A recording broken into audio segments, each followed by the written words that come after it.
নাহিদ ইসলাম বলছেন, এনসিপির আহ্বায়ক, যে রাষ্ট্রপতিকে নিয়মতান্ত্রিকভাবে তার পদ থেকে সরানো উচিত, রাষ্ট্রপতি মোহাম্মদ শাহাবুদ্দিন।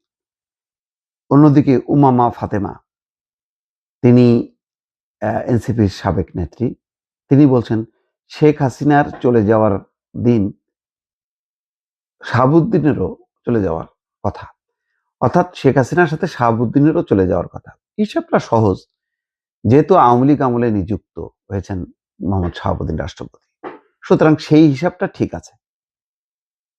কিন্তু আসলে বাংলাদেশের যে 5ই আগস্ট পট পরিবর্তন হইল, এটা কি একটা বিপ্লব? এটা কি একটা পূর্ণাঙ্গ গণঅভ্যুত্থান কিনা, এটা বিশ্লেষণ করা দরকার। সাধারণত বিশাল আকারের গণঅভ্যুত্থান বা বিপ্লবের পর বিপ্লবীরা ক্ষমতায় নেয়, বিপ্লবীরা অন্তর্বর্তী সরকার গঠন করে না। বিপ্লবীরা ক্ষমতা দখল করে অন্য কাউকে বলে না যে আপনি ক্ষমতা চালান, আপনি বিচার করেন, আপনি সংস্কার করেন, আমরা সাথে থাকবো, সেটা হয় না। বাংলাদেশে কি হয়েছে? বাংলাদেশে সরকার, শেখ হাসিনার মন্ত্রিসভা চলে গেছে, কিন্তু বাকি সব কিন্তু থেকে গেছে। রাষ্ট্রপতি থেকে গেছে, প্রধান বিচারপতি থেকে গেছে, প্রধান সেনাপতি থেকে গেছে, সব কিন্তু চলে গেছে। শুধুমাত্র রাজনৈতিক সরকারটা চলে গেছে, পালা গেছে তারা গণঅভ্যুত্থানে। তারপর কি সিদ্ধান্ত হয়েছে? তারপর সিদ্ধান্ত হয়েছে যে এই সংবিধানের আওতায় একটা নতুন সরকার, অন্তর্বর্তী সরকার শপথ নেবে এবং তারা নির্বাচন করবে। নির্বাচিত হবার পর বলল যে শুধু নির্বাচন করলে হবে না, তার আগে আমাদের সংস্কার করতে হবে এবং বিচার প্রক্রিয়াটা শুরু করতে হবে। হয়ে গেল, শেষ। বিপ্লব কিন্তু শেষ। এখন আর বলা যাবে না যে রাষ্ট্রপতিকে ধ্বংস করো, রাষ্ট্রপতিকে উড়ায় দাও। তো যখন নাকি শাসনতান্ত্রিক পথে দেশ চলা শুরু করলো, তখন তাদের হঠাৎ করে মনে পড়লো, আরে বিপ্লব তো বাকি আছে, এটা কি হলো?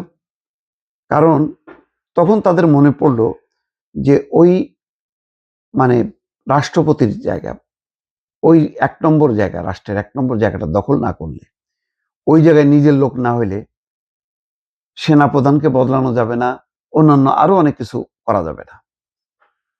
তো তখন হইচই শুরু হয়ে গেল, চরমভাবে একেবারে এক ধরনের আক্রমণ শুরু হয়ে গেল সোশ্যাল মিডিয়াতে। সেনা ওয়াকারুজ্জামান ভারতের দোসর, ভারতের দালাল, আওয়ামী লীগকে আবার পুনঃপ্রতিষ্ঠা করতে চায়, নানানভাবে তারা আন্দোলন শুরু করলো। সেই আন্দোলনের ফলে কি হলো? পরিস্থিতিটা একটা গোলমেলে হইল, কিন্তু পরিস্থিতি কিন্তু একই রকম রয়ে গেল। সেটা ব্যর্থ হলো। বিএনপি দেখলো যে বিপদ, যে একটা সাংবিধানিক সংকট হবে।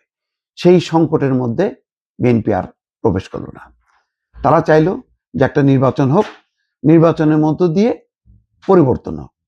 এখন যখন নাকি শাহাবুদ্দিন ওই বিষয়গুলো ফাঁস করতে থাকলো এবং বলতে লাগলো যে না, এই ঘটনাগুলো ঘটছে, তাকে অপসারণের জন্য এই চেষ্টা করতে হলো, তখন তাদের মাথায় বাজ পড়লো, মনে করলো যে আরে, বিশেষ করে চাপটা পড়ে গেল জামাতের উপর। এখন জামাতকে রক্ষা করার জন্য এনসিপি সামনে আগায় এসে রাষ্ট্রপতির বিরুদ্ধে নানা রকম বক্তব্য রাখছে, কিন্তু পানি কিন্তু অনেক দূর গড়ায় গেছে, অর্থাৎ বল কিন্তু হাত থেকে ছুটে গেছে। এখন নতুন একটা সরকার আসছে, সেই সরকারের অত দায় নাই যে এই রাষ্ট্রপতিকে সরাইতে হবে। সুতরাং এখন আর এই হইচইটা করবে তারা, বিএনপি দূর থেকে দর্শক সারিতে বসে হাসবে, কিন্তু আমার মনে হয় না যে এই ব্যাপারে আর বাড়তি কোনো দায় বিএনপি নেবে বা এই ধরনের পরিস্থিতির মধ্যে। বিএনপি যেটা করবে, ঠান্ডা মাথায় সে খেলবে, সে কোনো উত্তেজিত হবে না, তার কোনো সেরকম কোনো প্রয়োজনও নেই। এই হচ্ছে পরিস্থিতি, অর্থাৎ খেলায় কিন্তু শেষ পর্যন্ত এনসিপি, জামাত তারা কিন্তু হেরে গেছে। হেরে যে তারা এখন যেহেতু পরাজিত হয়েছে, তারা এখন ছটফট করছে, তারই আমরা প্রতিফলন মাঝে মধ্যে দেখতে পাচ্ছি দর্শক।